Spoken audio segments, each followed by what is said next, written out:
విదర్భ దేశపు రాజకుమారి రుక్మిణి కృష్ణుడిని ఎంతగానో ప్రేమించింది. రుక్మిణి అన్న రుక్మి తన చెల్లెలిని చేది దేశపు రాజు శిశుపాలునికిచ్చి వివాహం జరిపించాలని నిర్ణయించుకుంటాడు. కాని రుక్మిణికి ఇది ఇష్టం ఉండదు. దీంతో రుక్మిణి కృష్ణుడికి తన ప్రేమను, తన కోరికను తెలియజేస్తూ ఒక లేఖ పంపుతుంది.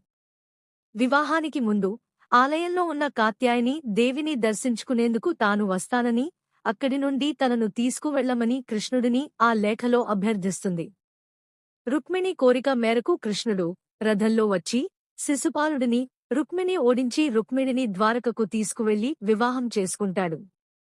అందుకే మంచి భర్త కోసం కాత్యాయని వ్రతం చేసే స్త్రీలు రుక్మిణీ కళ్యాణం పారాయణం కూడా చేస్తారు.